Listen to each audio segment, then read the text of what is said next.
Hello, my friends, and welcome to another update on what I've been doing with my train set. Now, at the moment, you're looking at basically nothing because I'm holding off to do a big reveal.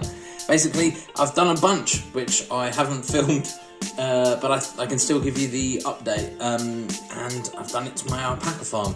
So, are you ready? Here it goes. Here's what it looks like now. Yes, I've created the alpaca paddock, complete with the farmer there and escapees. So I thought I'd explain a little bit about what I did to make this. Basically, the whole thing is on a base of kind of little plastic square. I got some plastic sheeting off eBay, cut it to the right size, and then this little hill here was a packing peanut that I cut the tip off. It's just the tip of a packing peanut, and then I covered the lot in polyfiller, much like I did with the this thing over here. If you want more detail on that, it's back in a video I did earlier on in this channel, how I made this little thing, which isn't quite finished yet because it's going to have some people on. But anyway, back to this. Yeah, which I then used my homemade sawdust flocking, which I also think I've got a video on somewhere. And I used two different shapes. I used the greenish grassy one and the plain, and just plain, to create a kind of dry grass effect, just to give it a bit of interest. And then I made the tree, which I'm really happy with. I basically made it using a tutorial to make much bigger trees. That basically it's by twisting wire together and then twisting it into smaller and smaller sections until you're doing individual wires. On their version, they were covering it in a kind of polymer, which I did try, but because mine is so small, it was basically impossible to get that to work. So in the end, I coated it in several layers of PVA glue.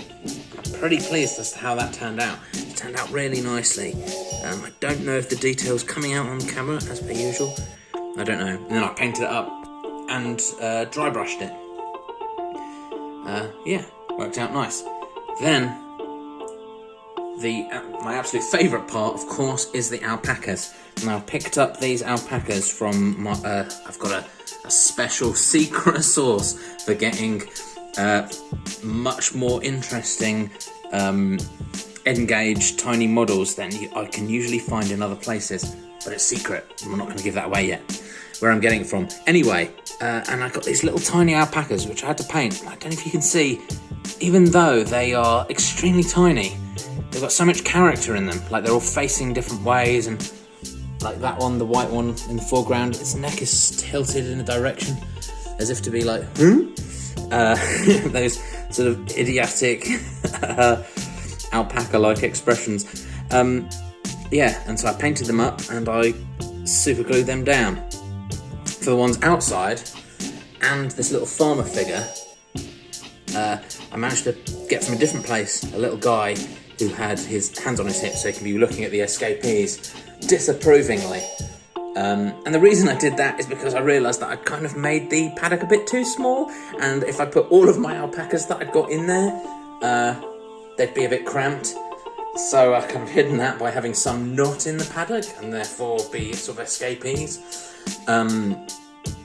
Yeah, but the way I did that, because I'm trying to do it kind of modular and I'm trying to not stick things down so that they can be put away if need be, but also rearranged so I can do multiple different iterations and stuff, using all the same stuff, is I had this idea to super glue my figures to, don't know if you'll be able to see that, transparent plastic, that when you put them on there, especially from a sort of reasonable distance, you basically can't see that that's what's going on at all.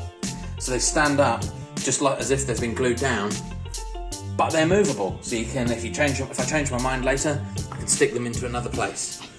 Yeah, oh yeah, and I forgot the fencing. So this fencing around the outside was bought for me specially, which I'll probably do a video on all the stuff that I was given for my birthday a little while ago, and probably Christmas as well, because I got some stuff for Christmas. including, as a sneak peek, that tractor. But anyway, and I just had to cut it to the right size. And I realised that to glue that on, it would be extremely difficult to hold it all in the right place while it's gluing and then go to the next one and the next one. Very difficult. So I used this brilliant technique, which I saw in a video somewhere on YouTube, where you use super glue and bicarbonate of soda. Basically, what happens is you use the super glue as you normally would, but then you sprinkle bicarbonate of soda onto it.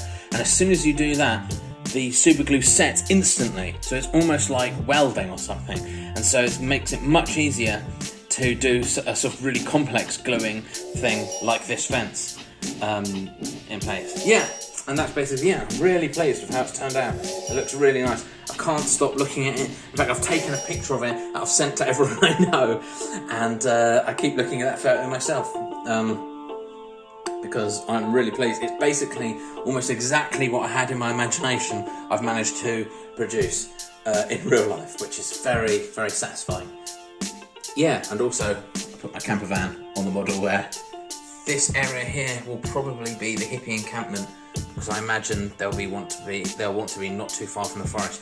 Anyway, that's how far I've got so far. So come back next time. Well, I'll be talking about something else that I cannot predict at this point. Goodbye.